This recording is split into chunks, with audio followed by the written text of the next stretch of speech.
I'm, of course, JC Calamity Jane. I am excited about who we have here today. We're going to let each of them introduce themselves. But today's topic is on sleep apnea. So if there's anyone in your life, if you are dealing with it, if a loved one's dealing with it, if a stranger's that you happen to meet or a coworker, make sure you let them know and share this video with them about the impact of these medicines, GLP-1s and GIPs, on conditions such as sleep apnea.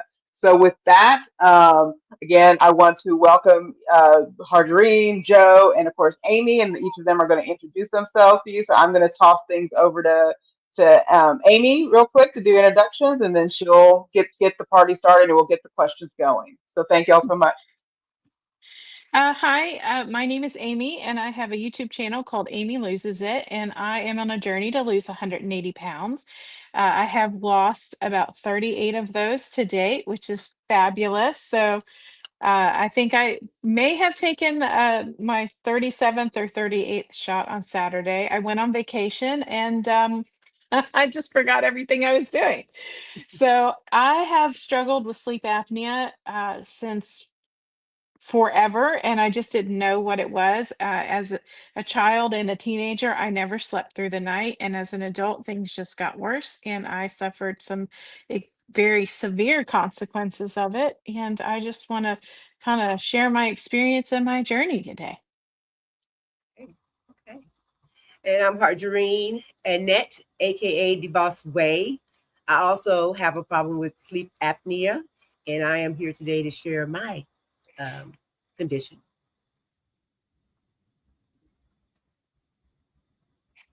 Joe, you're on mute.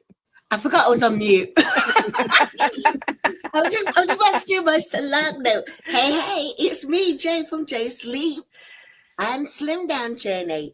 And that's why I'm saying it, because sleep is the most important part of my journey. I've also got sleep apnea. I found out I had on the 4th of April of this year. And yes, I'm ready to talk about it. Ready to talk about it. Calam, would you like to introduce yourself?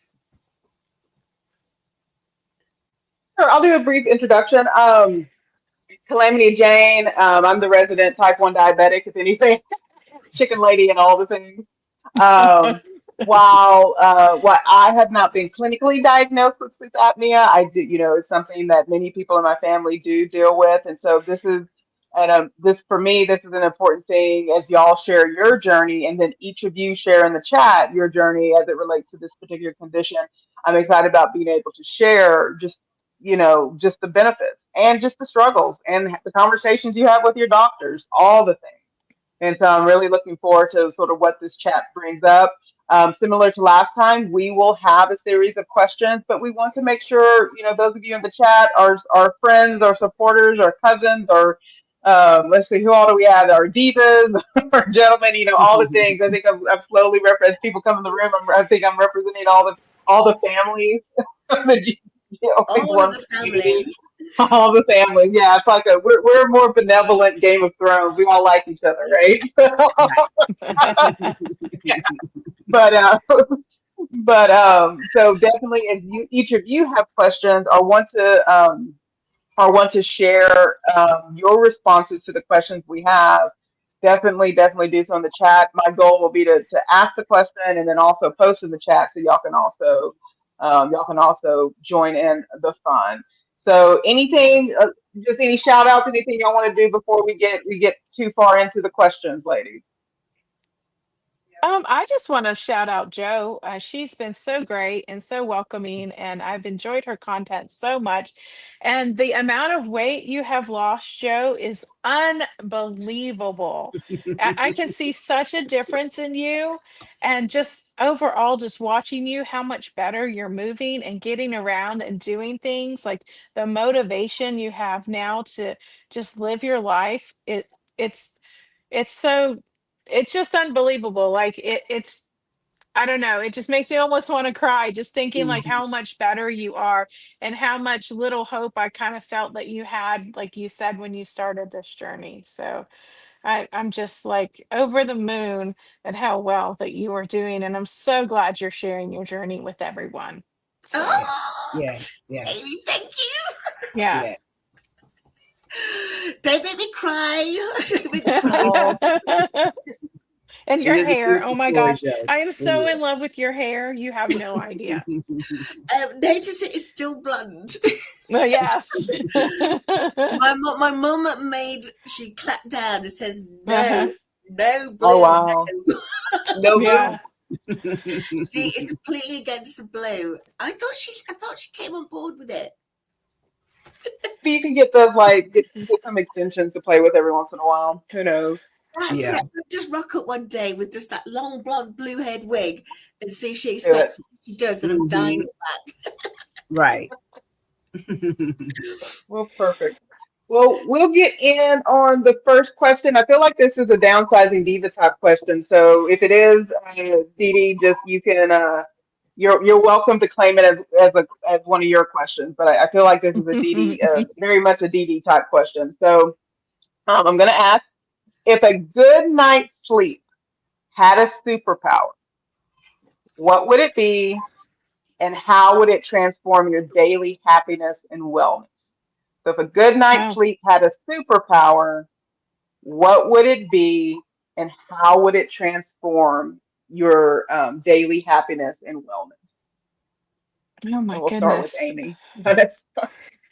I mean, for me, like, I think just the good night's sleep itself is the superpower. Like people don't understand. Like my sleep apnea is so bad, and even with the machine, I still really struggle for it with it. I probably need to have surgery on my nose. You know what I mean? Like a lot of people have a deviated septum. And I also like I was just outside for a couple of days sightseeing with relatives, and now like my allergies, I can't breathe. And I just feel miserable. Like it would just make me feel good. Like you don't understand like getting a good night's sleep and get waking up rested and being able to go about your day and not feeling that by like 2 o'clock you just want to lay down on the floor because you're so exhausted because you have no energy because you're not getting oxygen to your brain. And like sometimes just the confusion and the can't think straight, but there's so many things that happen when like you're not getting a good night's sleep or you're just not breathing properly. So yeah, like just actually having a good night's sleep like would change my world. So wig. yeah, and it doesn't happen very often. On rare occasions, I will take a Benadryl and that will help. But with people with sleep apnea, you should not be taking medications that make you sleep because you stop breathing. Even with your machine, you can stop breathing and you don't wake yourself up if you are taking medications to keep you asleep. It's very Oh dangerous. wow. They actually make Wow. me hallucinate because I stop breathing and then I've got lack of oxygen. So, like Tylenol PM, like any of the PM medications, absolutely huge no no for me. Cannot take them at all. So, but yeah, Good to oh my know. gosh, it would absolutely change my life if like I got a good night's sleep. If I just got 8 hours, I get about 5.5 to maybe 6 of disturbed sleep each night. That's it. That's it. I'm done. I'm done. I'm out of bed. So. We'll hand things over to thank you for that, Amy. Hand things Mhm. over to Harjarene. What if it was a good night's sleep was a superpower? I'm gonna have to How would say the it same. impact? I'm gonna have to say the same. Like last night, for instance, I had 3 events last night. Um, and I did not Amy was saying that medication, but I actually take a medication to help me sleep because my anxiety and my depression. But I did not take that medicine last night because I just stayed in my bed all day and I just didn't want to get out of it, to go and take that medication. But I had 3 events, and that was the only difference because any other nights like 0.2 or 0.5 or no events. But so that medicine is, helps me get a good night's sleep because my mind Mhm. races through the night, Yeah. Mm. with the anxiety and the depression. Um, so I take my medicine. I have my CPAP on. And that just helps me. I'm able to get up so early in the morning. Sometimes I beat my own alarm clock. I'm up at 4 o'clock in the morning, but sometimes it's 3 something in the morning. that I'm up because I'm getting a good night's sleep with my CPAP. Wow. That's good to know. That's good to know. Mm-hmm. And Joe, what about you? Well, as I'm the resident geek in the group, and I was thinking of Marvel characters. I was thinking of DC characters, but I've come up with one character, and it's from the Invincible range, and her name is Atom Eve. And what her superpower is she could just she could turn herself into anything, any sort of. She just restructures herself, and she turns into that because she can control atoms. But one of her ultimate powers is that she can regenerate and rejuvenate. And that is what sleep does for me. And I think, because Amy pointed out earlier on, you're all seeing the difference. You're all seeing the difference that now I've got Colin, my significant other. I am rejuvenated. I'm revitalized. It's wonderful. So yes, that's my superpower. Okay. She also loves the pink, Harjarene. Oh, thank you. Perfect. I love it. So we'll jump into the next one. So this one, it's a little long, but we'll get through it. So let's see. Somehow I did two questions. I don't know. Oh, it just showed up double. Okay. Many of us dismiss symptoms like snoring or feeling tired, but they can be clues to something bigger. Besides the typical signs, what were some of the unexpected ways sleep apnea first showed up in your life and the lives of people you know? So essentially, For me, bottom line up front, yeah, just what walk us through some of the symptoms beyond some of the standard ones. it was just constantly ending up in the ER because I would have uncontrolled blood pressure, heart palpitations, dizziness. So I really started getting that in my early 30s. So I kind of like, as far as my weight, like I I was not overweight as a child and a teenager. When I got a little older and could afford to buy food and feed myself, and then I started putting on the weight as a young adult. And so when I got to my mid 20s, I was about 180 pounds. And I stayed that way for a long time. But then my dad died in my early 30s. And so, like, the stress of him dying and then me putting on a little more weight and closed off my airway even more, just, I was literally, I felt like I was going to have a heart attack. Like, my blood pressure was through the roof. And my heart would just go into tachycardia and it would race at 140 beats per minute just constantly. So it's like you're out there running a marathon. So those are really kind of the first symptoms that I noticed. And also kind of I took a Tylenol PM because I had had a back injury and I really needed to sleep and I was trying to get through the pain. And then I had like this very horrible hallucinogenic episode because I stopped breathing while I was, under the medication. And it was terrifying because your brain's trying to tell you to wake up, wake up, wake up, wake up. And it's like you're screaming inside to wake up and you can't. So, yeah, so those were kind of some of the first signs that I had something wrong with my sleep. And actually, the first study that I did didn't they brushed me off and told me, "Well, change positions. Just, we're not going to give you a sleep apnea machine. Just change positions." They're like, "Lay on your back." And I'm like, "I have a back injury that I have one position I can sleep in, period, end of story, and it is not my back." So, Oh, wow. yeah, so unfortunately, I didn't get the right diagnosis to begin with, and so then I struggled for about 5 more years till it became to the point where I was in the ER almost every single week because I was having such bad symptoms. Sorry So, about Is it, yeah. I'm gonna. It's interesting that they told you for sleep paralysis, like when they mentioned sleep paralysis, to sleep on your back because that's actually what you shouldn't do. I just Right, wanted to right. throw that in there. Whether you have sleep apnea or not, if you suffer from sleep paralysis, part of the issue is when you bend back like this, Mhm. it cuts off Yes. whether it's a nerve or whatever, and you actually should not sleep on your back to avoid sleep paralysis. So that's Mm-hmm. fascinating. Wow. Yeah. We'll talk later about what that experience was like for you, but sorry to jump in, Harjarene. Go ahead. Yeah, I didn't. Well, my husband told me that I was that I snored. But snoring isn't the only thing that says, hey. But he sleep himself, so he couldn't tell me if I stopped breathing. But I know about sleep apnea because he has sleep apnea, and it stopped me from sleeping many a nights because I knew he would stop breathing in his sleep until he finally went and he got a CPAP machine, and we didn't have that problem anymore. He sleeps with a CPAP machine as well. But my doctor sent me for a sleep study, and it came back that I stopped breathing 32 events per hour. So it was obstructive sleep apnea. So it was severe sleep Mm-hmm. apnea. So I was able to get on Zepbound because it's supposed to help with sleep apnea, and my CPAP machine. So between the two of them, me losing the weight and the CPAP machine is helping me through with my sleep apnea. Like I said, I had 3 events last night, but I kind of think that's because I didn't take my medication. But any other night, it's like 0.2, 0.0. It's not a lot of events as long as I'm on that machine and losing the weight. So Losing the weight. It works. Mm-hmm. It works.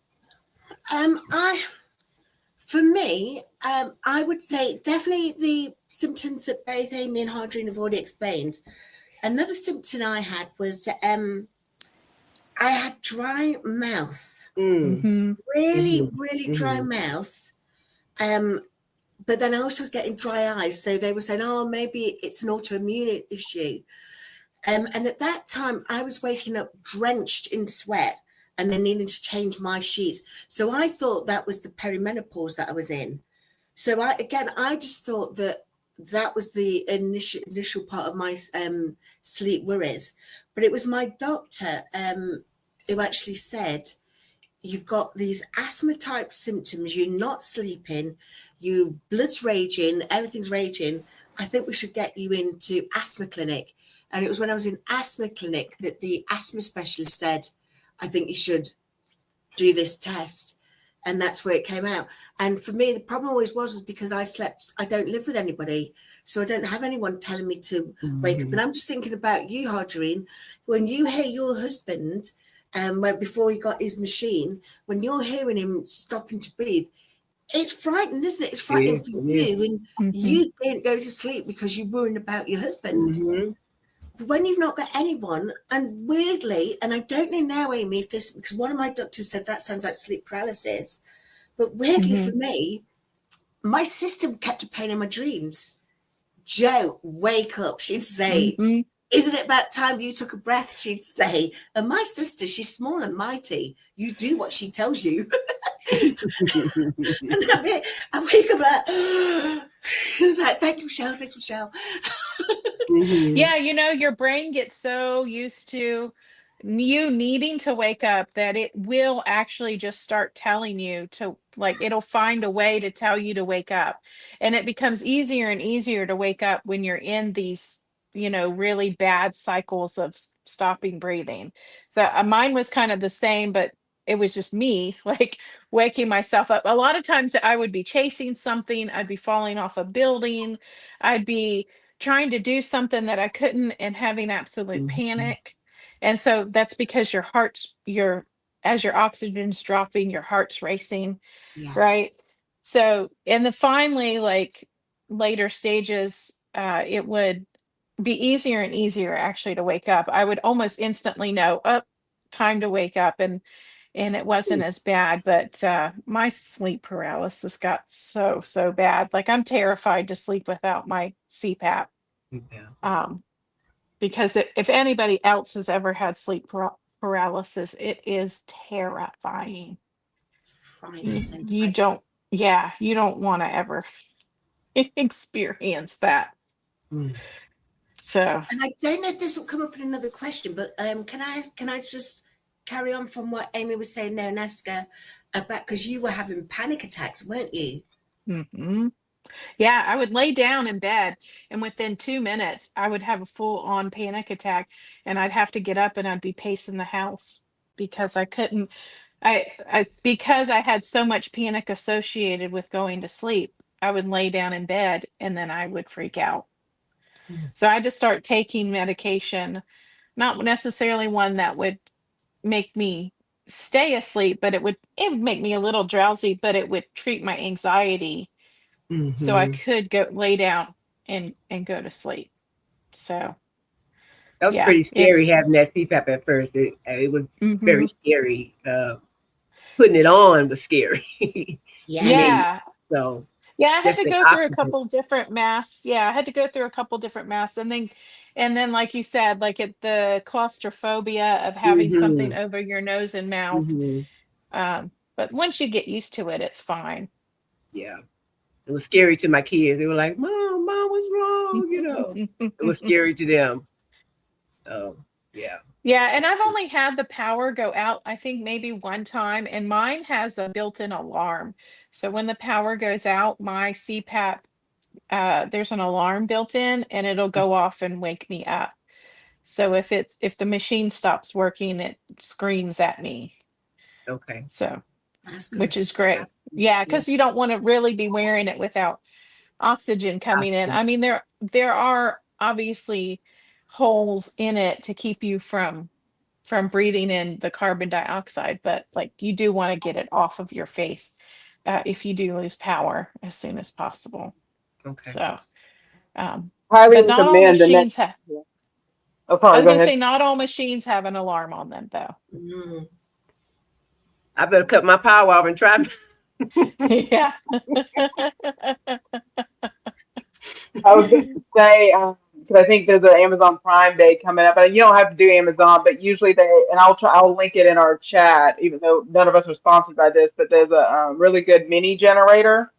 Mhm, Usually when it's on sale, it's like only $70, and it's really good. Like I use it when I need to keep working and keep the internet on, but mhm. it's a really good mini generator and everything. Peace of Um, mind, isn't Oh it? yeah, that'd be nice. yeah, Well, also I'll too, make like sure.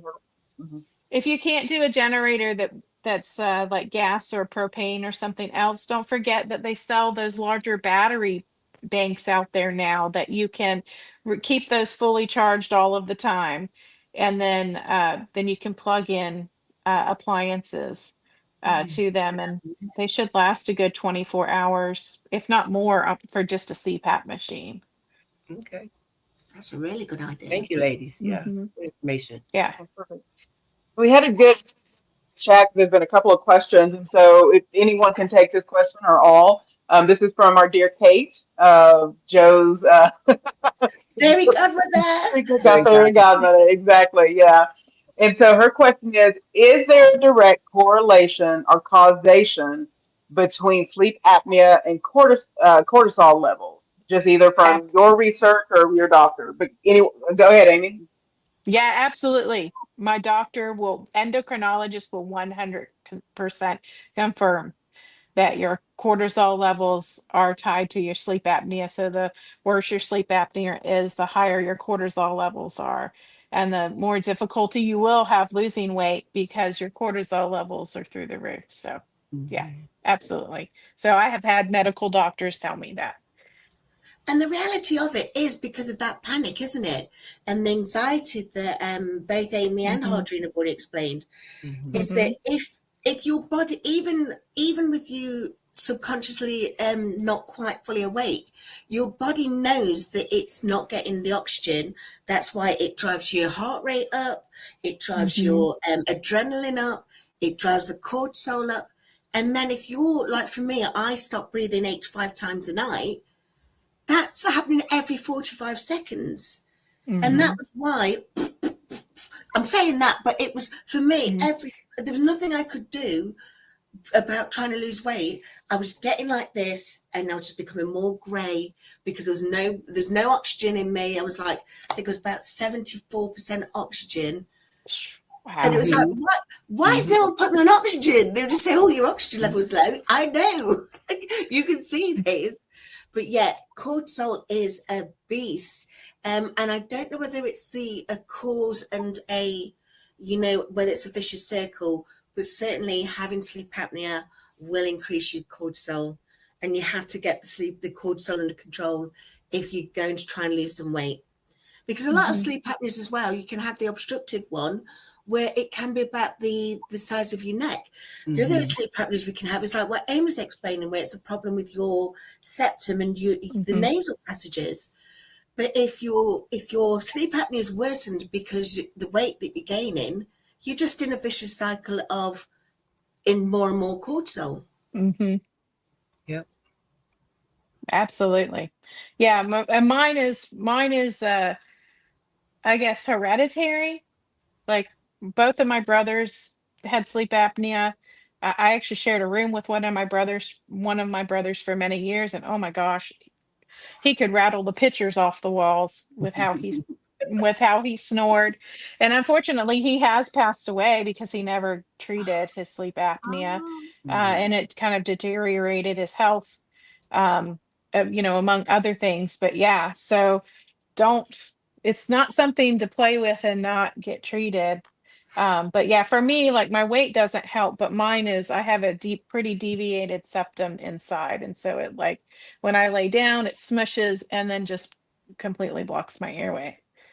So, and maybe if I lose enough weight, maybe they'll consider me a candidate for surgery. But right now, like I can't get anything surgically done here because doctors have told me to my face, that their insurance will not cover them if they operate on me. So I can't get my gallbladder out like I need to. I've got a blocked duct in my liver because of my gallbladder, and I can't do anything about it until I lose enough weight to fit into their insurance.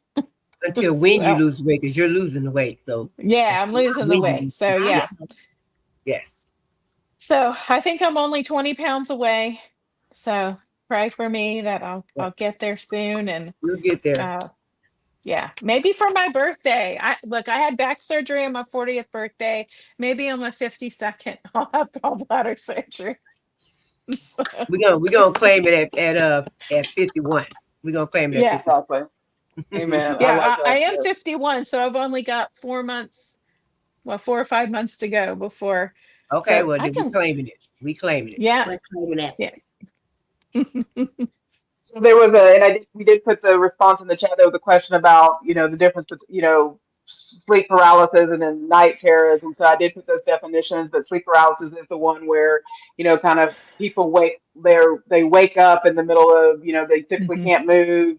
They know they're awake. They're trying to talk, but it Hmm. comes out. My husband tries to describe to me the things I'm saying. It's like, yeah, you should probably exercise that situation.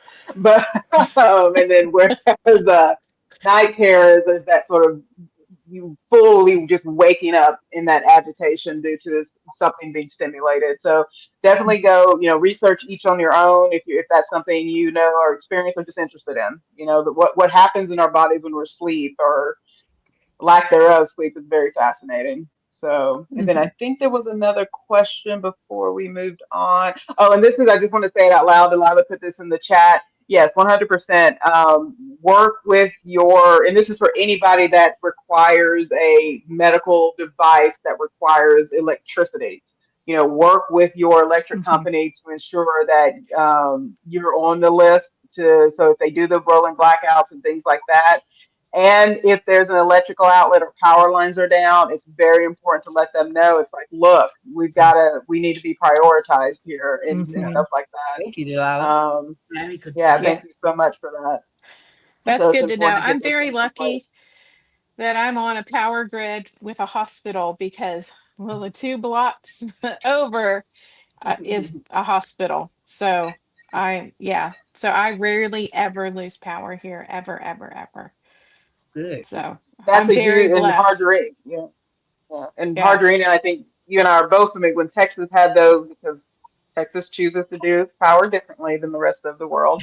But when it had those storms and stuff, places Hmm. that were near a hospital did not lose Hmm. power. Yeah. So it makes a huge difference where you're located. Okay, I want to make sure we didn't miss anything in the chat before we go to the rest of the questions. Okay, here we go. Okay, so I think Kay, I think you're responding. Yes, you're just responding to some of the feedback. Perfect. And then okay, so let me come back over here to a question. I'm gonna skip around a little bit because I feel like we've captured some things, but I want to let's get to the relationship between whether it's the GLP-1 treatments, other treatments related to sleep apnea. Let's kind of have the conversation around treatment. Um, so here we go.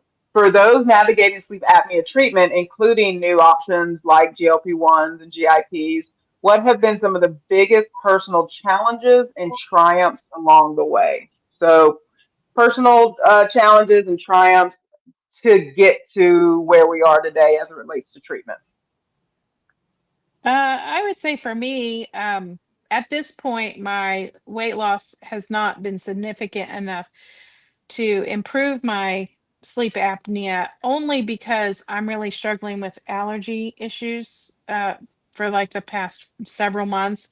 Um, and so, like, my sinuses have, I've really been struggling with like swelling of my sinuses. And um, so, yeah, so I actually, and I have been really bad and I really need to go to another sleep doctor. So it's, oh, sorry, my cat just startled me. Um, I haven't been in about 4 years. So like I'm neglecting myself and I really need to take care of it.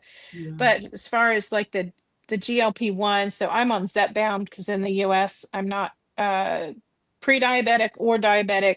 So I get prescribed the brand name Zepbound, which is the same as Manjaro. It's exact same medication, just a different name. Um, but I would say for that, for like mood, like my mood and brain focus and getting things done, uh inflammation, like you wouldn't believe like the inflammation that I had in my legs and in my face and everywhere and anywhere. My body just not hurting 100% all of the time every day. Like everything was sore from head to toe. Yeah, so it's just been a life changer for me. The downside is I'm paying 100% out of pocket. I've already spent well over $3,500 cash out of my own pocket on it, and Wow. I'm getting at the end of my rope. So I'm like, start a YouTube channel. Let's see if we can get earning some extra money to maybe help pay for that. So, I'm hoping that my employer, like, annual bonuses are coming up soon. So I'm hoping that like by the time I get that can float my medicine for several more months. And then maybe by then I'll be making a little money on YouTube. So um, that's really the downside, is the healthcare system just not providing, because like my BMI was not even on the chart. If you walked into a doctor's office and they had a BMI chart on it on the wall, because of my height, I'm 5 foot tall, my number would not be on there. But yet somehow the healthcare plans feel it's appropriate to deny me a treatment for me to lose weight, right? So they would not even approve a semaglutide or any other obesity drug that my endocrinologist tried to prescribe. Everything on my plan is any obesity drug is denied for no reason. You can't get it approved for any reason. It's just not allowed at all. And it's like, well, but okay, well, then now you have to pay for my sleep apnea doctor and my sleep study and my supplies and all of this other thing and my medicine for high blood pressure and this doctor and that doctor to treat all the other symptoms I'm having because I'm overweight, when you could just pay for this medication to help me lose weight. So, Right. right? Right. Yeah. So that's been a challenge. So Yeah. what about you, Harjarene? Like how has your healthcare company been treating you with the medication? Well, they wouldn't approve me for Zepbound for my weight for obesity. They Hmm. wouldn't approve me for that. But like I said, my doctor sent me for that sleep study, and he came back Hmm. and they approved it right away um, for the sleep study for the sleep apnea. Um, and I'm losing the weight, and because I'm losing the weight, I know it's helping with my sleeping. Like I said, like I told y'all, my events are like 0.0 to none, 0.2, 0.5. And I'll take that because, like I say, 32 events is ridiculous. So I'll take the 0 point. And I'm getting like 7 to 8 hours of sleep a night. So it also, my little machine tells me all of that. So that's one thing. If you're concerned, how do I know? The machines record all of that information for you, and they have apps. So they came a long way. They have apps to, because my husband didn't have an app. He just had the machine, and the nurse could actually chime in on his stuff, on his. But now they have, well, I don't know how long it's been out there, but for me, I have an app that also tells me everything that my machine is telling me, for me to go back and look at this information, for me to be able to find that out. But no, they wouldn't approve me for step down because Wegovy didn't work for me, or I didn't work for Wegovy. Let me say that. It may have been me, but like it could have been. I don't know. Manjaro worked, but when we tried to get Zepbound, we tried for a while. Like I said, they just kept denying it. So I finally with sleep apnea. So sleep apnea saved my life. So true. Yeah. I would say for me, in the UK, things are done differently. Most of the time we do the NHS, that's the National Health Service, and some organisations and some individuals may pay for private insurance, but we don't really have that conversation because it is so individual. So it's that, there's so many different insurances and different personal plans, so we don't really have that conversation. For me, I was sent for a sleep study in September 2024, and I didn't get the results back until the 4th of April 2025, when they found out I was in that 7.5 hours of the study. I stopped breathing 600 times, which is it's frustrating. That's the least of what I could say about it. But when they played back what they could hear, and you could hear me struggling to breathe. You could hear me whimpering. It breaks my heart hearing all these things that was being heard on that study, and they didn't get the results back to me for 7 months. Miss Mary will not sleep with me now. Remember when I first met you all, Miss Mary was overgrieving herself. She was making herself bleed. She was really, really anxious. I think it's because of the sleep. And then the other thing that was really, really bad, and I'm going to admit this now to you all.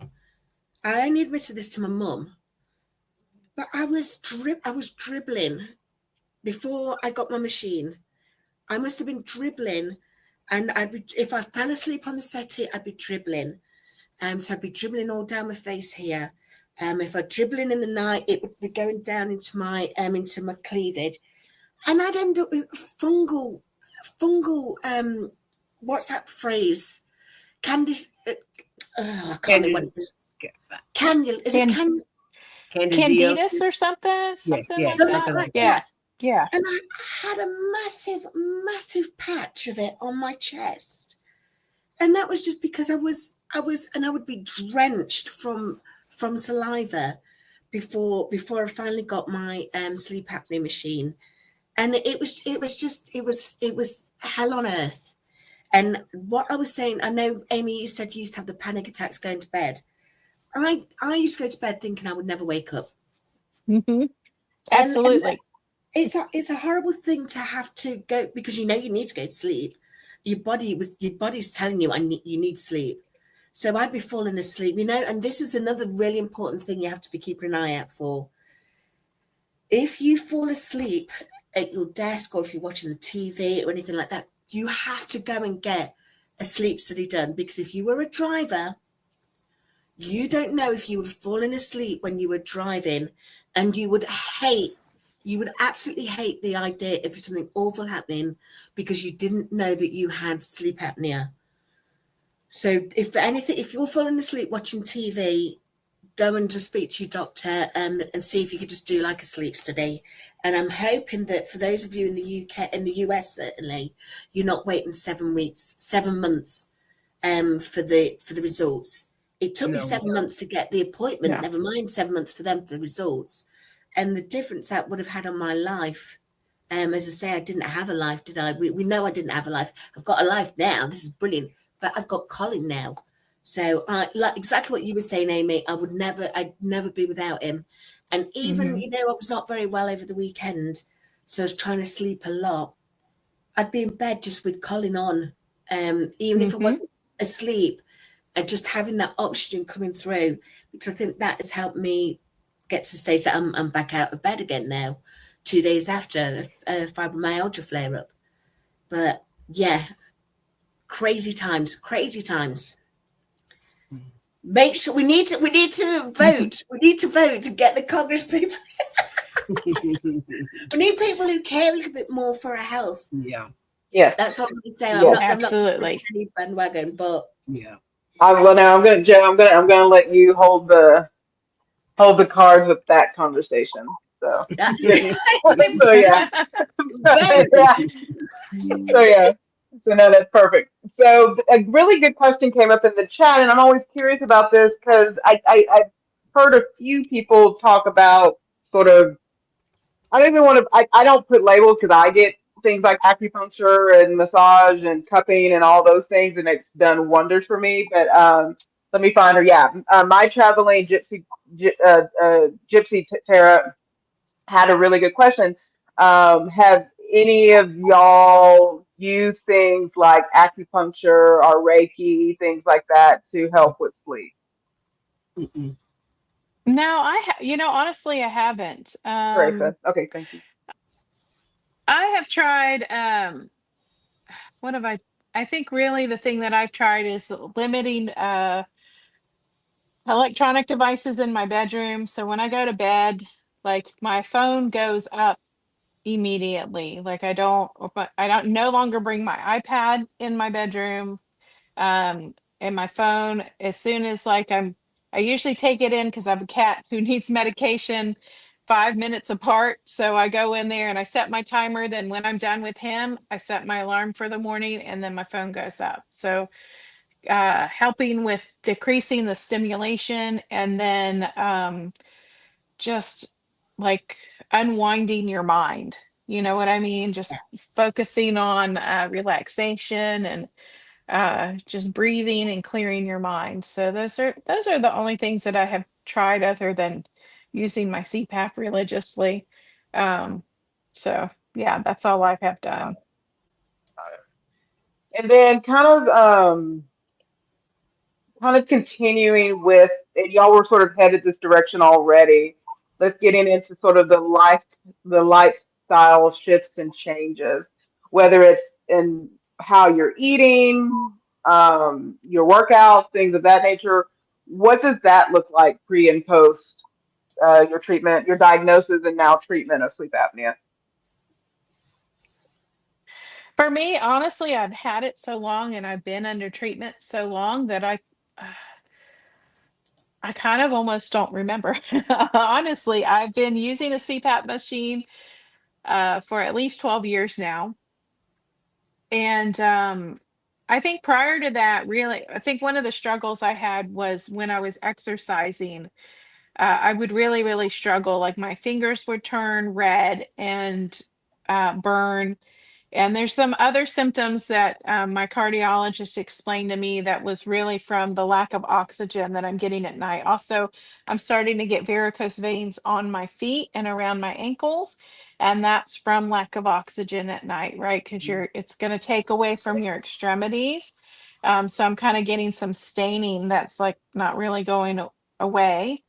Um, and obviously the weight gain, the increased cortisol levels. So that kind of happened with the sleep apnea and it's slightly, I'd say slightly improved. My cortisol levels are pretty good, but weight gain, my weight is tied to my sleep apnea, but not like mine is the brain receptor problem. So, and I also have Hashimoto's, which makes it incredibly difficult because it's an intermittent disease, right? Like you're good, you're good, you're good. And then next thing you know, you put on 40 pounds in a month for zero reason. And by the time you get your doctor's appointment and you take all your tests, all of your labs are normal again because all of your everything that went haywire in that month that you put on weight has then gone back to normal. And so like I do regular testing and then they can never catch it because I never end up managing to get an appointment around when I'm having an episode. But luckily, I don't have them very often. It's only been about 3 or 4 that I've had. But when you're putting on 40, 50 pounds in a month, right? Yeah. Like that's a huge jump in your weight. So I And kind of went that's from, not yeah. food. There's no way that could ever be Mm-mm. food. Mm-hmm. It's not. It's not at all. Because I didn't change my diet at all with that. Now because I have the Hashimoto's, like it has progressed into I'm starting to get food allergies. So now I'm like, I have a corn allergy and a shellfish allergy. And so it very limits what I can eat because the Mm, corn is in everything. I did everything. a shopping video on my channel and I was like picking up packages and showing people, oh, well, there's xanthan in it, there's cornstarch in it, there's modified cornstarch, there's cornmeal or corn this or corn everything. Right. And so like 99% of what's on the shelves, like I can't put in my body because it has corn in it. Yeah. So I really have to stay to fresh fruits and vegetables, unmarinated meats. I can make my own marinades, but like most commercially produced like sauces, almost all have some type of corn thickener in them. So yeah, so I really have modified my diet and I have seen the inflammation go down from not ingesting corn. And taking the GLP-1 has really like taken a lot of the inflammation. I have pictures of me like 30 to 40 pounds lighter, and I compared them in one video, and like my face was so puffy uh, because I had just been eating so many things that had my contaminants in it. I was like traveling through Mm. Switzerland and eating dairy, eating cheese through Oh. Switzerland. And my face was just so swollen. I looked like I had chipmunk cheeks. But the GLP-1 has been amazing for inflammation. Like, yeah, you wouldn't believe like the difference. And what was it? My cardiologist was so pleased when he saw me a couple weeks ago because he was like pressing on my feet and pressing on my ankles, and he's like, "There's no swelling there at all." That's So brilliant. That's That is good. yeah, great. Brilliant. Yeah. so But you don't do that it. Oh, has. go ahead. Sorry, Amy. I was going to say, yeah, so that has made a huge difference. And, when I'm not having this allergy flare up and I'm actually getting a good night's sleep on the CPAP, like it's just life changing because you can actually do things the next day. You're not literally sitting there looking at your watch. When can I go back to bed? Like I need to go lay back down. Mm, Like mm. I need to stop doing anything and I need to just vegetate.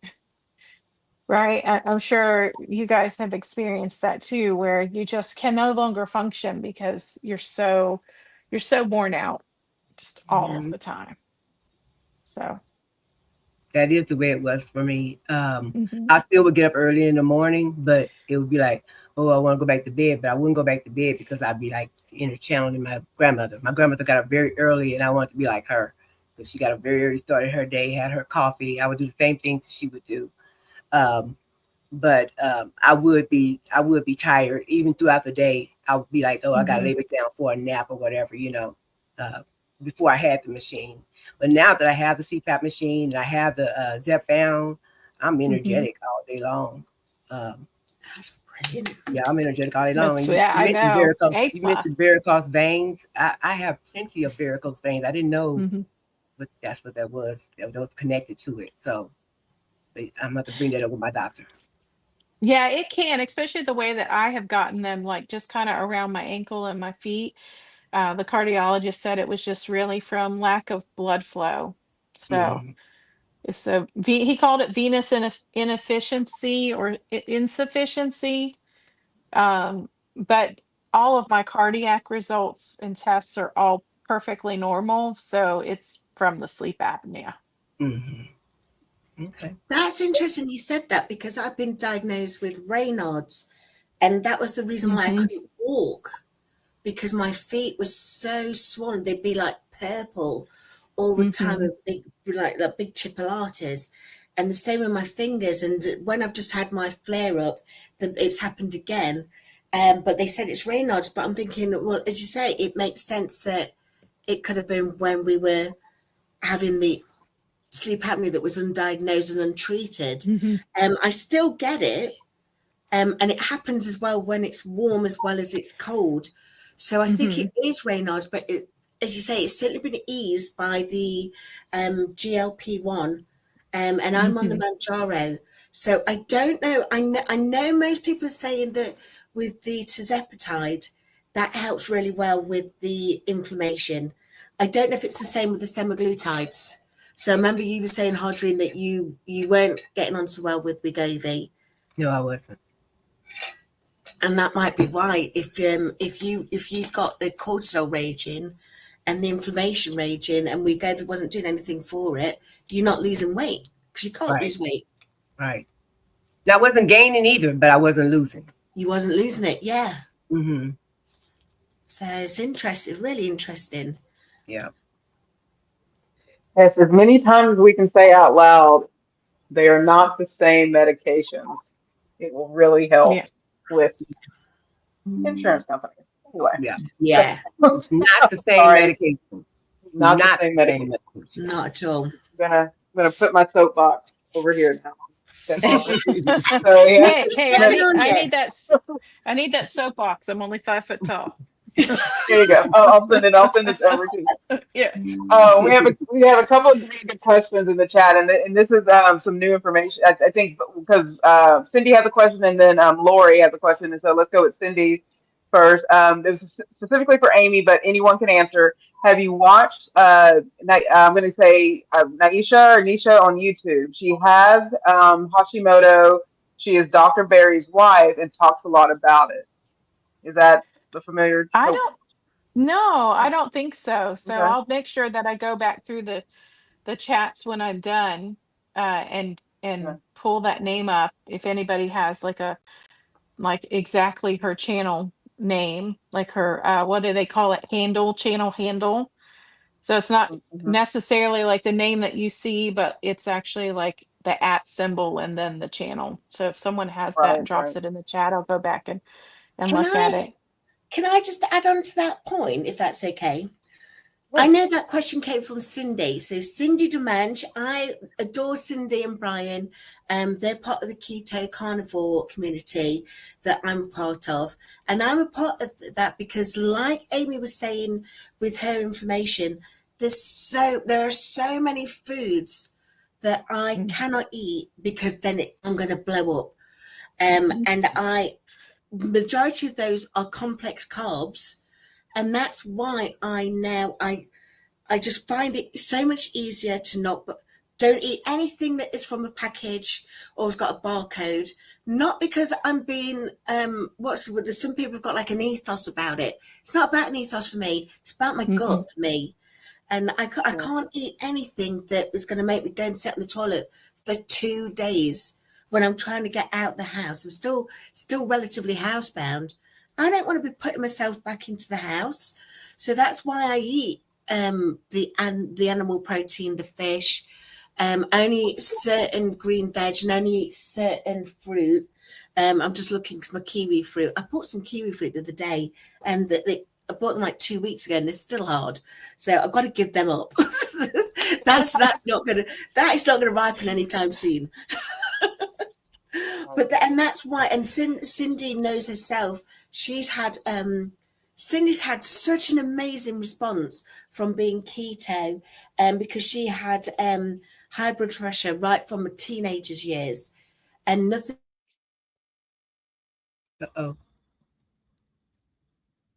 A keto diet, and Dr. Berry is very much a pioneer for saying, there's some amazing things that can happen if you cut out a lot of the processed foods that will make you inflamed. Thank you for that, and good shout out to Cindy. And so definitely check out Cindy's channel, and to it's just good to unlearn just, one of the things, and we We are beautifully and wonderfully made. You know, that comes from scripture if you practice that faith. Beautifully and wonderfully made. We are beautifully and wonderfully made of chemicals to build these human bodies. We are giant chemistry sets. And so the things we input into our bodies will react to our chemical makeup. So it is very important we monitor how our body reacts to things that we input by choice and by just what's out in the world. So really explore these channels that talk about all the ways that we can take in food and all the things. So thank you for that, Joe, for highlighting Cindy's channel like that. Thank you. And so Lori from GLP Journey and Review, definitely check out her channel as well. She does amazing interviews. So this is one for people. I definitely want to hear more about this because I don't think I've heard of this. So has anyone tried the Inspire implant? No. No, And I hadn't don't know heard. what that is. Yeah. I know. It's something that gets put into your chest, and it stimulates your jaw to stay open to keep the airways free. So it works for some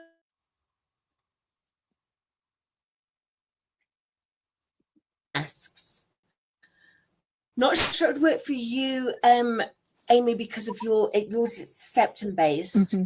And I think as well, my doctor said that my neck is wide, but he said as well that I will have to be on the CPAP for the rest of my life. So I don't know whether, because I don't know whether I've always got a wide neck. I don't know. I don't know if he put that out there or something, but maybe that's something for those, especially those who really struggle with the idea of sleeping with the CPAP machine, who struggle with the claustrophobia. But it's an implant, you know, similar implant to what I had with Heart Garfunkel, where they put it in under the skin under your chest. I'm not sure if Laurie wants to share any more information in the chat with us on that one.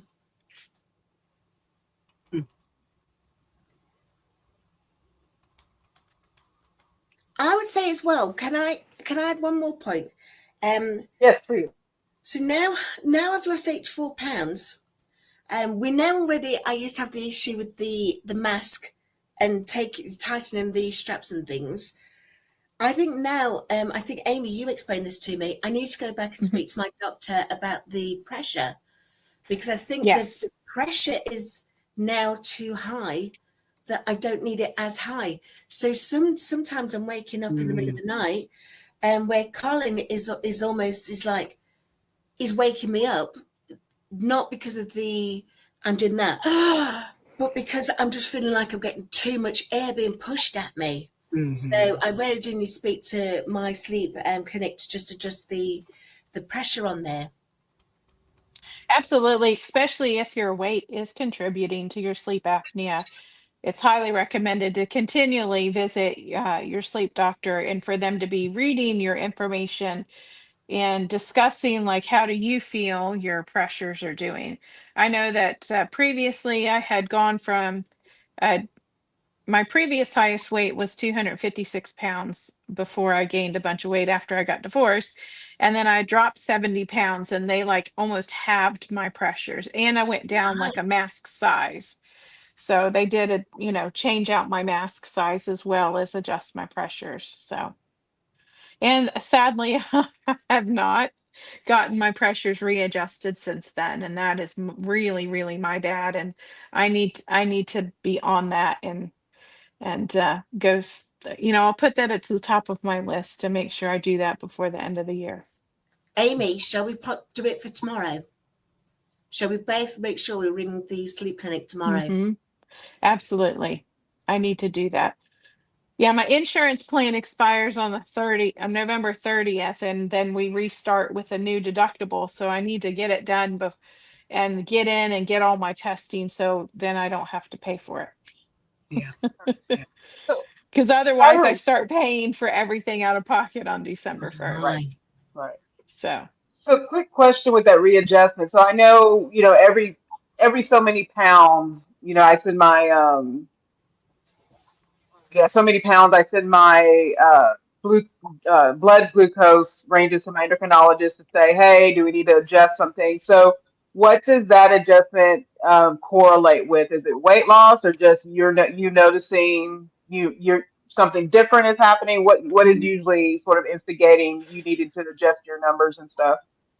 Yeah, it's a lot. Well, if your sleep apnea is really hindered by or exacerbated by your weight, right, as the fat in your neck and around your airways shrinks, then those open up your airways more, right? So then that means you don't need as much pressure to keep you breathing and to Mm. get past that. That's how the doctor explained it to me. So, yeah, as you're losing weight, then you just don't need the higher pressures. I don't know that there would be a correlation with blood sugar and the sleep apnea. I've never, because I've never had an issue with my blood sugar or glucose level. So I don't know like how Oh, that would correlate.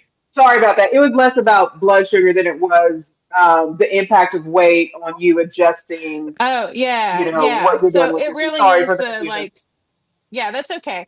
So yeah, so I think with me, like when I did lose down to 180 pounds, they did take my levels down. But I think like Joe, I would be a person who would need it all of my life until I probably was able to get septum surgery. And maybe at that point after that healed, I could come off of it. But like I said, I've had sleep apnea since I was even a teenager. I noticed that I would stop breathing and wake up every single night.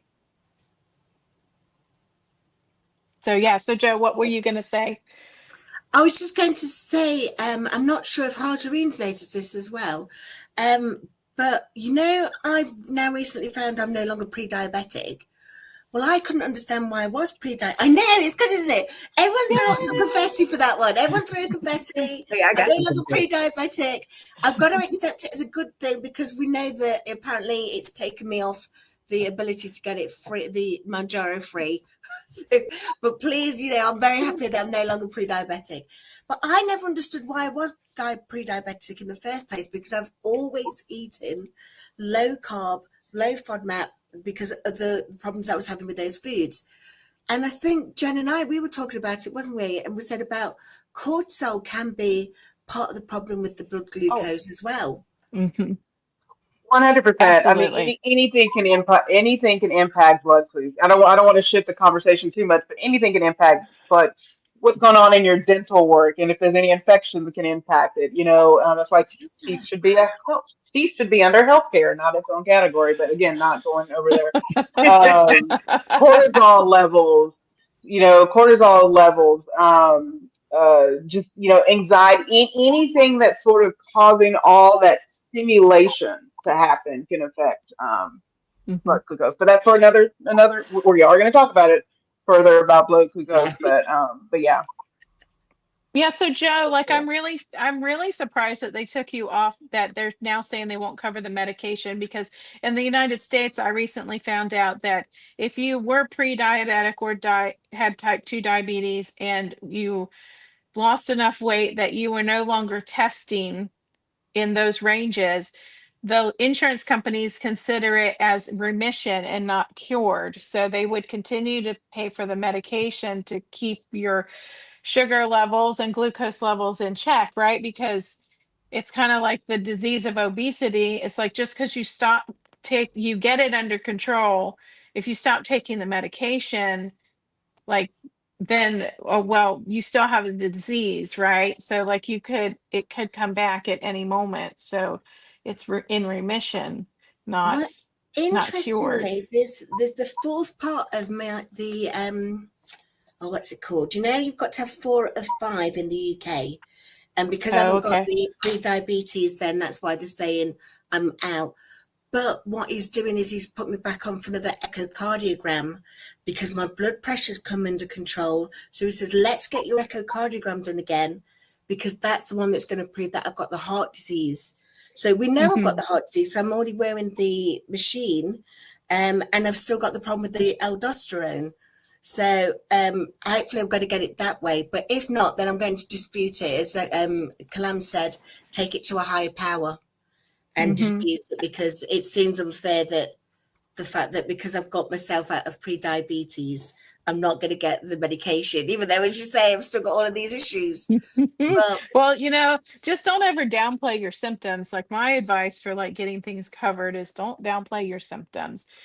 Kind of play them up and okay, maybe have that candy bar before you go to bed the night before you're going to get your sugar tested. Like look, I'm sure saying that's probably illegal, but you know what I mean? Like I think like so much is taken away from us because of like a checklist on a page, when like you need the medication, like you shouldn't be taken off of it. You still have a decent bit of weight to lose. And also too, like how are you going to keep yourself under control if you don't have the medication, right? It didn't cure, maybe like your diabetes is in control, right? So you're pre-diabetes, you're no longer pre-diabetic, but when you stop, what's going to happen? Maybe it's going to go back, and maybe you're going to put weight back on even though you're dieting, right? Because it didn't cure the disease of obesity, it's just managing it for you, that's it. It's managing it. right? It's And managing it. Harjane will agree with that, won't you, Harjane? Because of the differences in the different medication that you were on. Yep. And to answer that question about the breathing, I think my machine is not, like I said, I was on number 8. I believe it's on number 4 now. So my machine is doing it itself. Yay. It's adjusting itself. So I don't know if That's that's the technology brilliant. that they have out there or what, but yeah, it was on Yeah, 8. they do have self-adjusting machines. Yeah. So it's doing it itself. One of them. It's doing it itself. Confetti for Harjarene. That is brilliant. Yeah. It's on 4 That's now. carved. Wow.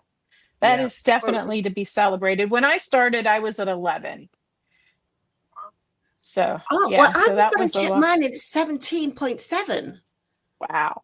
That's what I mean. He's forcing it. I'm like, Colin. Yeah. So it's not. So Colin's not readjusting itself. Okay. With those times in the night when your man wants to let you know that he's there. That's what Colin's doing for me at the moment. It's like, Colin, no, I'm not in the mood. Oh my gosh. Jill, my friend Jill just said hers is at 20. Oh my goodness. Goodness. Yeah. Wow. Okay, look, grandmother's up. So we've got Charles on, haven't we? Yeah, grandmother's up there. Yeah. The goat. We're not winning. Yes. We're not winning. Yes. And we have a couple. Oh, go ahead, Audrey. Oh, sorry. Go ahead, Jill. I have the ResMed. The ResMed one, yeah. Mm-hmm. The ResMed. So I've got have Philips. I think I've got an older model. Yeah, I have a Philips brand. I had ResMed at one point, but I've been using one so long that I think I'm on my 4th machine. I think so. Right. Wow. Yeah. The Philips one's supposed to be really good, isn't it? Mm-hmm. Yeah, it's really nice. The downfall is that the machine can't be used without the humidifier attached. Now you can turn the heated tube and the humidity off when you're traveling, so you don't have to fill the tank. I did that recently when I was on the cruise because I didn't have distilled water. But you still have to bring the humidifier, which makes it like you're bringing twice the machine, right? Yeah, So my old ResMed, you could detach the humidifier and leave that at home. But yeah, so most people don't realize that if you read through the instructions, there's usually a way to use it without the humidifier if you can't get a hold of distilled water. And I really don't recommend using tap water because there could be microbes or bacteria. Yes. It's not just the minerals that could build up in the tank. It's also too that it's not purified. Right. I'm glad you said that, Amy. I'm glad you said that because my mouth has been very dry and I stopped using the humidifier. But I have distilled water. I think I'm going to start back using it because my mouth has been so dry. Mm. So I think Yeah, I'm going to start. mine has an automatic, like it reads the humidity in the air and mine changes Mm-hmm. because like seasonality here, like in the winter we get about 10% humidity indoors. In the summer it's about 60 to 70%. So it's a huge swing. So my tank adjusts the temperature of the little hot plate to cause the humidity. Mm-hmm. I notice in the summer, like you know, if I fill the whole thing up, it can last for a week. But in the winter, it's like every day I have Wow. to Wow. fill up my Mm-hmm. humidifier. Yeah. Okay. So yeah, definitely. If you're having dry mouth, Yeah, I'm going to I do would that. I'm going to definitely start turn it that back tonight. on. Yeah, I'm going to start it Hmm. tonight. Yeah, and I see our comment there, like uh kept blowing my mouth open. That's yeah, that definitely can it can happen. Now I'm a mouth breather already. I Mm-hmm. cannot sleep with my mouth closed, so like I wouldn't notice that. I've So we always got my have mouth hanging open. right. It's funny. Yeah. So one quick question, and I think and again, if y'all are in the chat, throw in some Mhm. questions. But one question we want to ask everyone, because I just think this is, just good to know. Uh, what's your personal secret, our very much out loud secret, right? To staying motivated and committed to your sleep apnea management, um, especially sometimes if progress feels slow. What are some of the secret things you do? Um, so for me, like sleep apnea wise, it's a no-brainer because I know, like to me, like I have this absolute panic of I'm going to die in my sleep if I don't use my machine. So I'm always motivated to use my machine, even if it's just a nap, a 20-minute, 30-minute nap or sleeping. So there's no motivation needed. Like, you know, I'm always going to do that. Like staying on diet and getting my act together with my health and nutrition.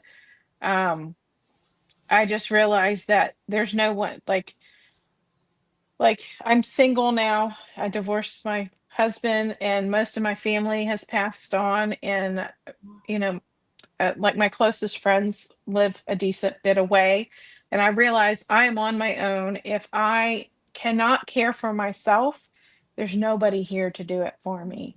So I just have to remember that like if I need help using the toilet or in the shower or getting ready, like, I have to make sure that I'm healthy enough to be able to reasonably take care of myself Yeah. because there's no one else that's gonna do it for me.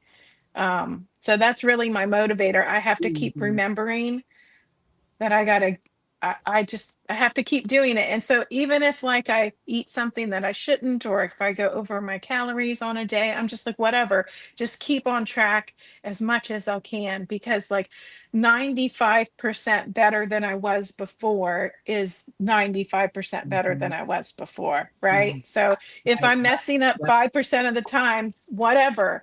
You know what I mean? I went on a cruise and I didn't track my calories at all. I gained 7 pounds, but then the week later, I lost 9 pounds. It was all inflammation from just allergens, Yeah. right?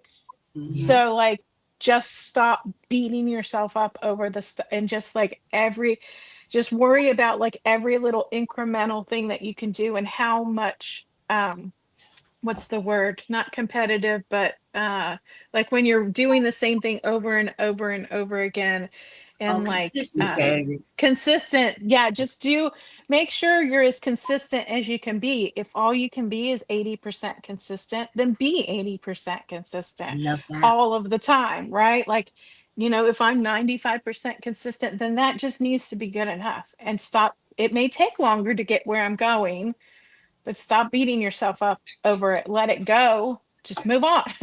Yeah. Yeah. Right? I like Celebrate your wins and stop worrying about like you're never going to lose weight again. Because before I would have been so upset. I would have never not counted my calories on the cruise because I would have got back and been like, I'm never going to be able to start losing weight again because without the medication, I would have never started losing weight again. Right? Like once I broke my perfect diet, it would have ground everything to a halt for months. So I don't that. know if anybody else ever experiences that, but like before the medication, when I would diet, I had to be 100% 100% consistent all of the time. Mhm. Like one time I ate something on 4th of July because people were encouraging me to, break my diet, and I did that, and it took me another month and a half Right. to get my weight to move again. And it was Wow. literally like one meal, and it Yeah. threw me off Right. for a month and a Not half. worth So, it. Right. no, but now, like, because the medication, I can actually lose weight. I just like do my best every day, and, you know, to just keep steady, just keep, don't beat yourself up, celebrate your victories, and be consistent. So, You know, the medication that we're on, it works here mhm, and in the gut. yeah, Works both places. absolutely. Yeah. Works in both places. My motivation is my kids and my husband. Um, my husband is 25 years older than me. He's 78 years old. So I mean, he's getting along better than I am, but but he is 78. So and I have 7 kids at home. So I wouldn't want to leave here my husband. You know what I mean? I wouldn't want to leave here before Mhm. him with all of them and their different attitudes, personalities. Them being them. But that's my why. That's my why, and that's my motivation. That's a beautiful why. Yeah, Mhm. stay healthy. I think for me, my motivation has just been I've been unwell for too long. It affected who I was. I remember saying on Downsizing Diva when she interviewed me that there was a time that I thought I was surplus because my family could have got so much more out of me if I just wasn't here anymore with the will and things like that. And now I don't feel that way, which is great. And my family clearly never thought that way, but you know yourself, don't you? Know yourself that you just want to be able to do your bit for family, and now I could do my bit, doing it a whole different way, and that's why that's my why. That's awesome. Yeah, Yeah. because I know when I first started watching your channel, like how you were talking about, like, kind of you were almost at the point of desperation, right? Like it Yeah, was, yeah. And for me, that was a lot of it too. Like I just kind of woke up at beginning of July of 2025, and I can't do this anymore. Like if I'm gonna live, I gotta live and stop waiting for that knight on a white horse to come save me, right? yeah. Dr. Right? Knight, Like, Dr. White yeah. Knight. Like, Right. yeah, I was just waiting for the easy button because I've had such a rough go of it in life that I really needed the easy button, but I finally had to realize, like, that it doesn't work that way. Yeah, Like it doesn't matter how much I need it or deserve it or want it. I had to make the decision, like you, Joe, like you just have to do it. Mm, You just, yeah, you just have to start doing the thing, and little by little you get there.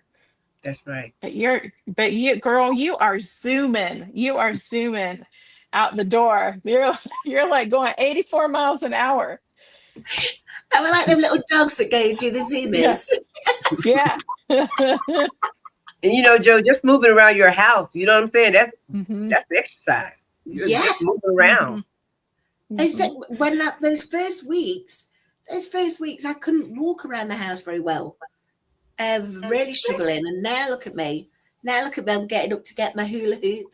The Harjarene Hmm. bought me my weighted hula Popping hoop. up, just getting up. Do my Well, I different saw formats.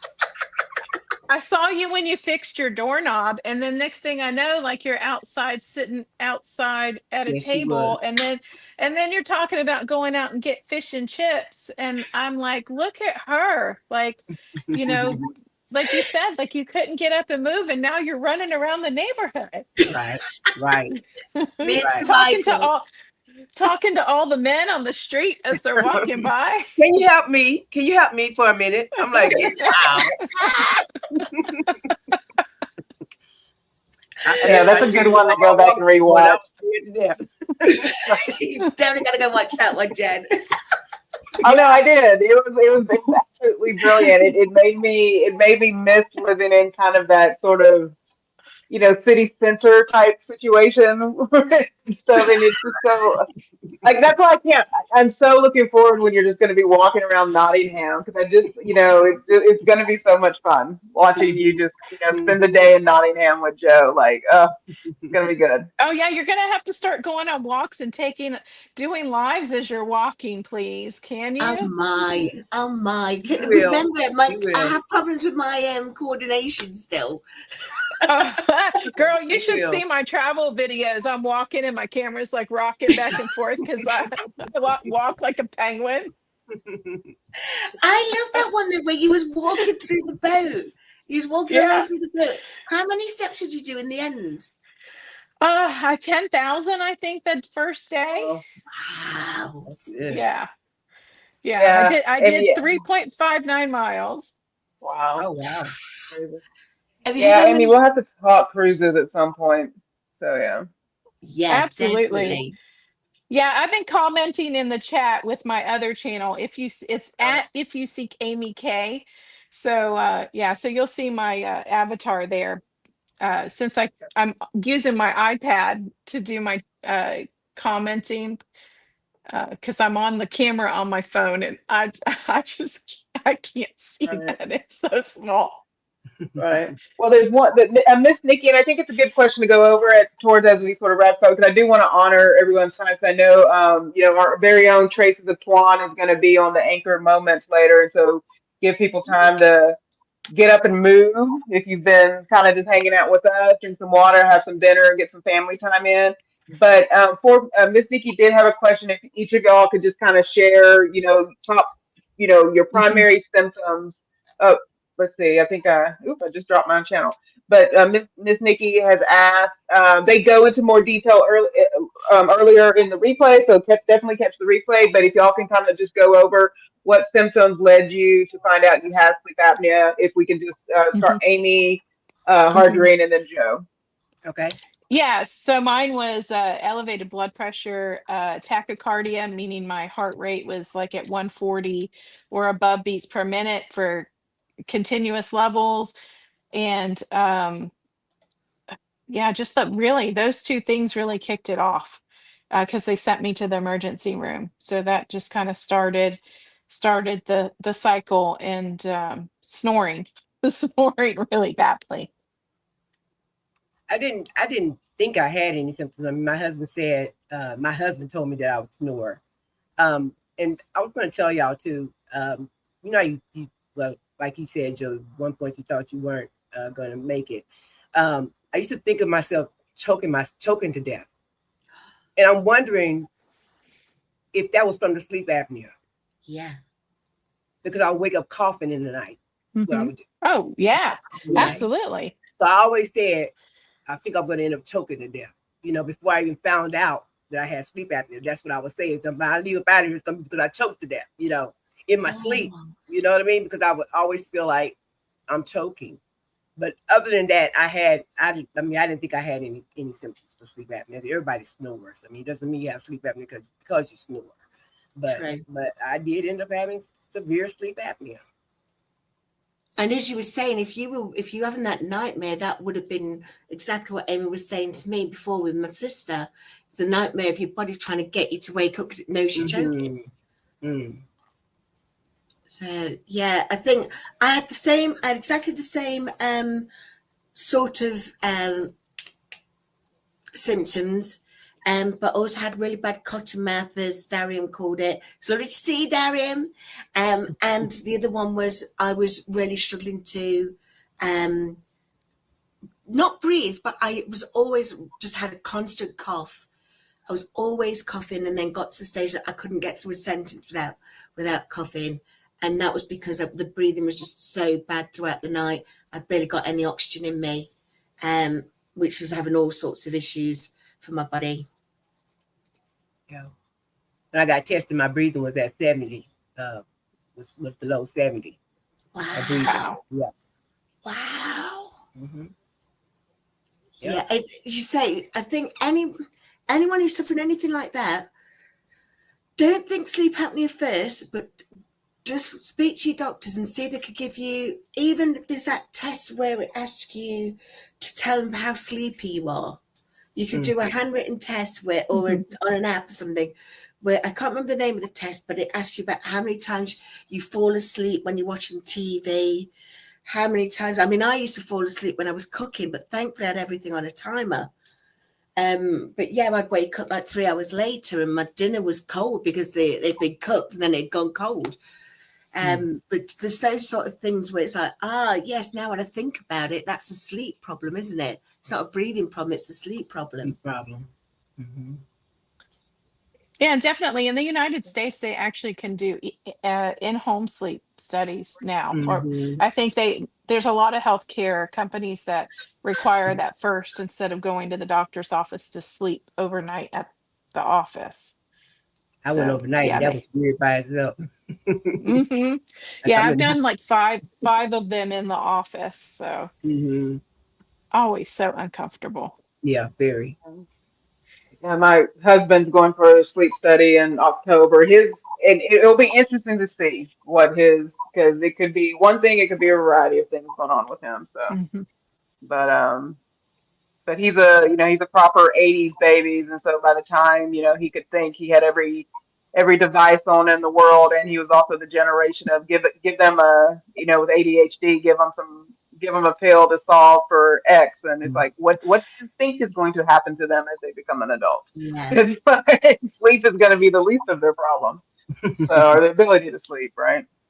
Can I add on that point then? There was something my Yeah. rheumatology consultant told me, because I mentioned I had the sleep problem with the sleep back in 2022, but nothing was done about it until 2024, but that's another point. But she said, you've really got to work on your sleep hygiene. So that's, like what you were saying there about the devices. Amy has all her devices turned off, things like blue light, daylight for the circadian rhythm. Is that what they call it? The circadian rhythm? Yes. Yes. Yeah. Things like, as you say, find a way to get your mind into the idea of I'm going to be going to sleep at some point, for the sleep hygiene of it all. Rather than, as you say, you're just constantly on hyper. Because it might be that you haven't got sleep apnea. It might be that your brain is just always ready to go.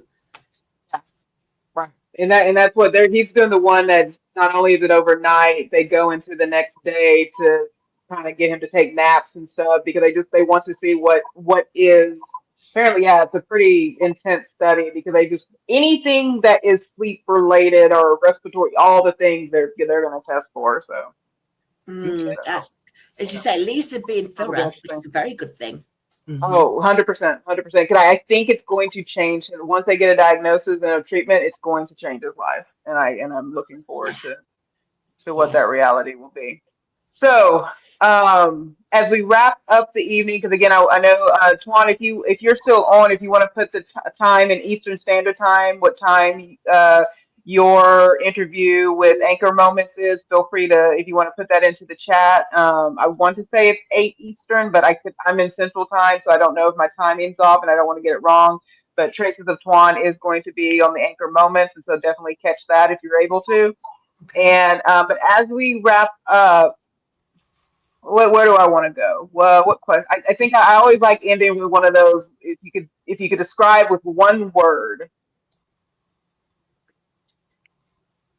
whether the first time you had a full night of a rest, what you would consider a restful sleep, what that next day felt like, but what in one word can you describe what when you get a restful sleep, what that feels like? Eye-opening. Literally. Energetic. Yeah. Eye-opening because I didn't know what getting a full night's sleep felt like. And so to feel normal, like, oh, this is what people get, right? So eye-opening. Energetic. Great words. Great words. Mind revitalized. hmm Revitalized. Fabulous. I'm just looking. I Did you think. see the last message from RMC about his dad? Oh. Did I miss that? Hold on. Because I want to catch it. I was constantly feeling. I see the drive. Oh, yeah. Oh, So that's what it's really so important for everyone who's having any sort of sleep issues to just go and check it out, because as you say, you yeah. don't want to be driving your car, falling asleep and then flipping your car Mhm. like Charles's dad had done. I hope he was okay, Charles. Yeah, I hope he was okay. And get the, and I know, we sometimes take, we Where's she lost our gone? dream. Hopefully she'll come back. No, she's come back. But if you are able to have insurance and there's coverage for things, get to those appointments. And if you don't, Mhm. find ways to get all the things checked out, especially preventative care, things of that nature. Don't sleep on stuff like preventative care. Get it checked out. It's so important. So important. So I know Harjarene, I don't know if we should kind of hang out a little bit for her. But I do want to thank everyone for joining. Joe, were you going to say something? I saw you were about to say something. No, I was going to do exactly what you're doing now. Yeah. Yeah, no, and each of y'all do it. And actually, I'll throw it over to Joe and Amy. Y'all kind of, y'all sort of wrap us up, and then again, everybody around. I think it's going to be 8 o'clock Eastern, but definitely go check out. Basically, go to your notification tab and see what time it is for you. Check out Traces of Tuan on the Anchor Moments. But Amy and Joe, if y'all want to kind of just wrap things up for us and say any last words. Yeah. For those of you who didn't start at the beginning, I'll just kind of do a quick snippet. I'm Amy from Amy Loses It. I have 180 pounds to lose, and I have 150 pounds left of that. I am a lifelong sleep apnea sufferer, and I encourage everybody, if they're having sleep issues, to make sure you get checked out for that. And if you're interested in travel, make sure you check out my channel at if you seek Amy K, and it's linked in my channel. So if you go to the at Amy Loses It, you'll see the link for that. So that's all about cruising. And yeah, I just really enjoy my time, and I'm so glad that Joe invited me. I love her channel, so I encourage everybody to watch her, and just subscribe to everybody else that was on the live. And I can't wait to get to know them. And I really thank you for allowing me to join you. It's been fabulous. And We're so if you glad you have anybody, came. thank you. And if anybody has any other questions for me after the live, just leave them in the comment on my channel, and I'll make sure I get back to you. Wonderful, wonderful. And I'd like to say, for you guys that are on the live at the moment, you've been amazing in the comments. You've been absolutely amazing.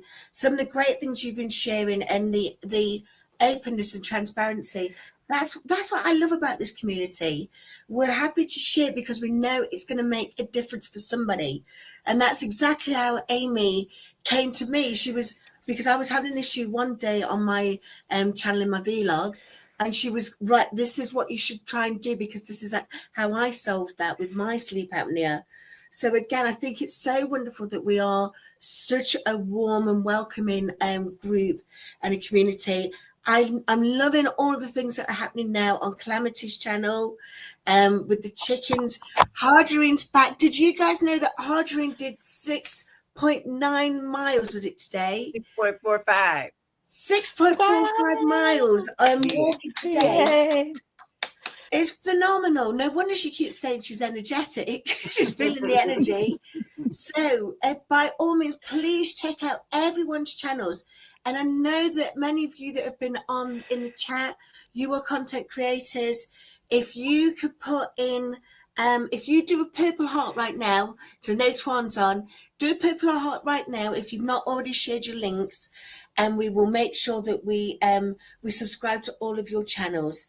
It's been lovely. It's lovely seeing you all. I think Calamity's done a fabulous job today as the MC, the hour for these 2 hours of power. So very well done, Calamity. Everyone throw some confetti, some hearts up for Calamity. Yay. Yay! And as I say, Yay. it's been so wonderful to have Harjarene in the chat. Harjarene looking the boss way. Oh, here we go. Here's some confetti. So Harjarene Annette, she's doing some amazing things on her channel as well. Please subscribe to Harjarene's channel. And Amy, please, everyone, subscribe to Amy's channel. Watch the cruise. For those of you with the cruising set, I'm not sure if I've seen Vicky yet, but she will be here on the replay. Go and check out Amy's channel. What was it again, Amy? Your second channel? It's at the @ symbol. If you seek Amy K. Okay. Wonderful. But yeah, that's all I'd like to say. Thank you, folks. Thank you, folks. Thank you. We hope to continue to do these behind the scenes. We have a couple of different, I know in October, mark your calendar for October 13th especially. We're going to be doing one on HbA1c, so diabetes management, type 1, type 2, and all the types in between. This is now a type 5 diabetes. And so that's going to be October 13th. And then we have a couple of other different ideas. We want to talk about things like hobbies. You know, what's life in maintenance, and start those hobbies and things to keep you interested in life now, because they're going to matter the most once you hit maintenance. So we're going to have conversations around the different crafting and things that we do. And I don't know, maybe we'll get some sneak peeks at how to with some of the crafting. We don't know yet. We don't know, because we're still thinking about it. So stay tuned for more of the behind the scenes. We love each and every one of you. Y'all are dear to us. And if you're interested in participating in any of the things, definitely let us know as well. So have a good evening. Get ready for Twan and Anchor Moments later tonight. Get some steps in, get some water in, and have a good, depending on what your next meal or snack is, make it good, and make it, make sure that it brings joy to your journey. So with that, we'll call it an evening. Thank you all.